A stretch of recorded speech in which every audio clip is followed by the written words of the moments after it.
好定之道，皆英语之事，大学习之宜，皆文化之国。接受 Q&A， 嘉盛家长会。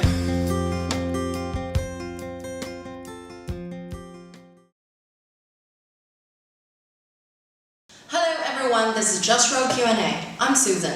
You're watching the first We Meet program about English and English study. Recently, one concept has been made so popular that publishers and experts are all boasting of its charm. And thus, some parents are falling blindly when they don't understand how it helps. And this concept is phonics. In our previous programs, I mentioned phonics as a useful tool to remember words. But in fact, it plays a greater role in helping your kids improve his or her reading. Well, today, I'd like to systematically introduce phonics to all the Chinese parents who are intended to understand it. After today's program, you're going to be able to answer such questions as what phonics is, if it is almighty, or if there is any limitation or premise. Okay, the first question. What is phonics? Phonics is a rule that is widely used to teach your children read and write the English language.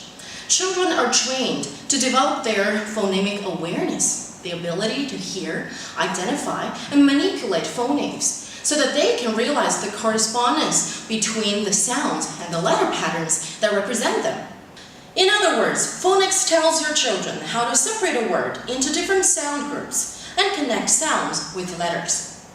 From the definition, we know that phonics has two main functions. Well, the first and most obvious one is that it can teach you how to read a word and remember the spelling. For example, when you see a word cat, you'll be able to separate it into k, a, and t, and thus read it out loud, cat, together, and so that you can remember the spelling very easily. You might be surprised to know that phonics works better on long and difficult words, because those words are more regularly spelled than short and easy words. Let's look at another example. Here on the screen is a legal term. With the help of phonics, it would be a piece of cake to read it. Jurisdiction.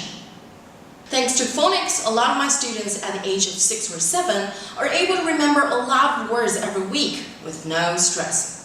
But does this mean that phonics is almighty? Well, the answer is no. You have to keep it in mind. English spelling rules are only 75% reliable. You may be wondering why. Well, there's 3 reasons. The first one is that English spelling is a deep orthography. It attempts to represent 40 or more phonemes with an alphabet composed of only 26 letters and no diacritics. So most often, you're going to see 2 letters put together to represent distinct sounds. For example, T and H are often put side by side to represent either th or th. So, unlike French or Spanish, there is no one-to-one correspondence between the sounds and the letters. And the second reason lies in its history. Throughout its history, English has absorbed many words from all kinds of languages, usually without changing the spelling of it, like Old English, Old Norse, Norman French, Classical Latin and Greek, as well as numerous modern languages.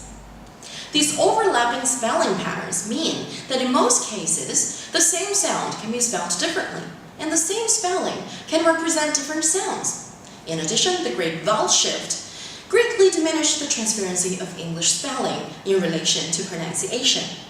That's why the letter cluster O-U-G-H represents UF as in enough, O as in though, U as in through, off as in cough, ow as in bow, all as in bought, and up as in hiccup, while in slough and luck, the pronunciation varies.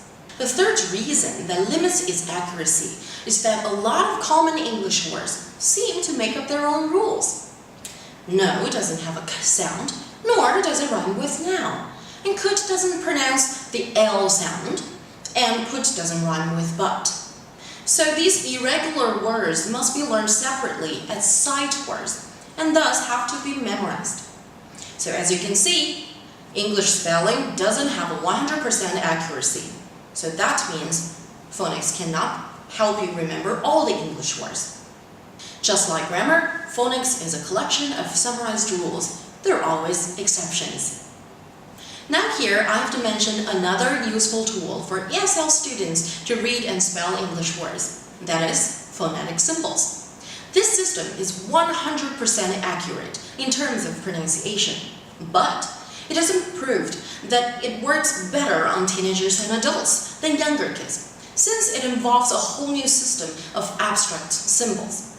But being able to read phonetic symbols will make you look up new words in a dictionary independently, though this kind of function has been greatly diminished due to the appearance of powerful e-dictionaries. Now let's move on to the second and the most important and often neglected function that phonics plays in the English-speaking world. It has been proved that it will greatly help our kids to start independent reading, to improve their reading skills. You know what?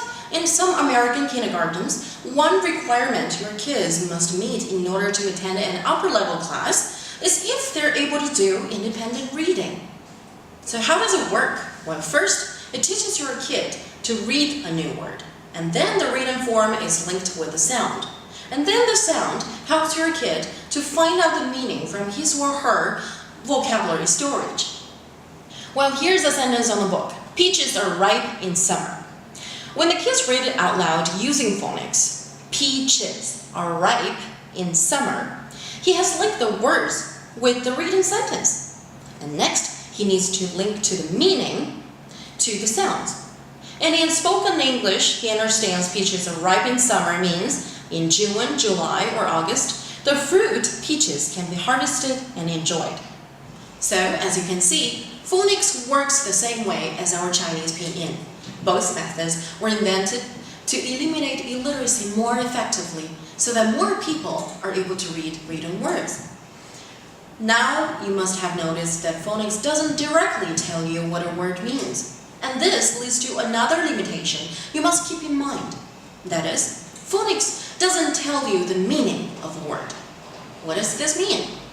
Well, in order to improve your English reading skills, learning phonics is only step one, though it is a huge one.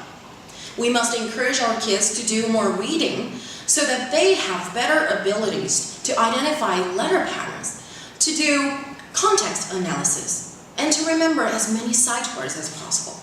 So that's why stories are very necessary when learning phonics. Meanwhile, learning word formation works as a good supplement to finish connecting sounds, letters, and meanings. And now the second function, helping to improve reading skills, has a vital premise that the learners must be able to speak the language. When some ESL students want to apply the phonics rules, they find it very hard. Why? Because they haven't laid a solid foundation of speaking and listening. Just imagine, before you had started learning pinyin, you had been able to speak good Chinese, right? Phonics works the same way. Reading is learned after listening and speaking, and relies heavily on them. Yet in China, very few students have met the criteria, either because they have started too late and they have to learn listening, speaking, reading, and writing together, or it's because they have started early enough, but they haven't learned well enough to understand what a word means. So that's why the second most important function hasn't caused the attention of a lot of readers, experts, and publishers. Okay, now let me summarize my whole points today. Phonics is a useful tool. Just like other tools, in order to use it well, you must understand its function, its limitations, and premises. So, let me repeat my points. Phonics has two important functions. One is that it helps you to pronounce a word and remember its spelling. Second, it makes you literate by striding the first step towards independent reading. However, you must remember, it has two limitations. One, is not 100% accurate. Second, it doesn't directly tell you what a word means. That is why we need to do a lot of readings or maybe learn something about word formation. And remember, the premise of making full use of it is to lay a solid foundation of listening and speaking. And that is especially true for Chinese kids. That'll be all for today. To learn more about English and English study, welcome back to the next episode of Justro Q&A. 到此一重千里目，谁知才上一层楼。